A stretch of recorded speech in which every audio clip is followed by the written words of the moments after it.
India is currently holding the largest democratic election in history, stretched over a period of 45 days. The election kicked off a week ago with the first of 7 election phases. 970 million voters, more than 2,600 political parties, and one likely outcome. Incumbent Prime Minister Narendra Modi is seeking a rare third term. He's also aiming for a supermajority, which could empower his Hindu nationalist BJP party to change the constitution. But some people are worried about the direction the country is going in. Hail Lord Ram, they're shouting. The Hindu god plays a major part in elections here in the Hindi heartland of northern India.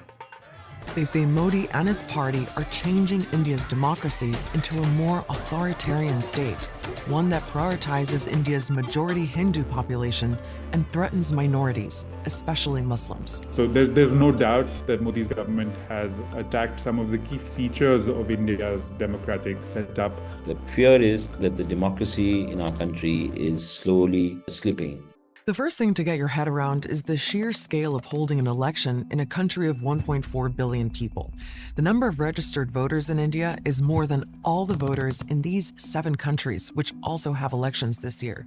It'll take 15 million election workers, more than 1 million polling stations, and it's happening in 7 phases from April to June, with different parts of the country voting at different times. It's always a grand democratic exercise, and you have every year stories of folks taking up electoral voting machines to tiny places where there's only 3 or 4 people voting, but they make the effort to cross rivers and climb hills to get there.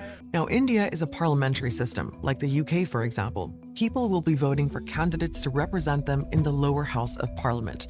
There are 543 seats, and the political party or alliance that gets a majority forms a government and chooses the prime minister.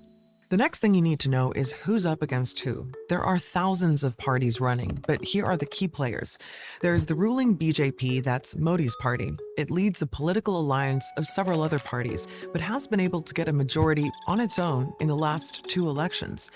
This time, Modi has set a target for an even bigger win. He wants 370 seats for the BJP alone and 400 with his allies. On the opposition side, you've got the Congress party. It dominated Indian politics for decades, but these days it's much weaker, and it's linked up with a bunch of other parties to take on the BJP as the India Alliance.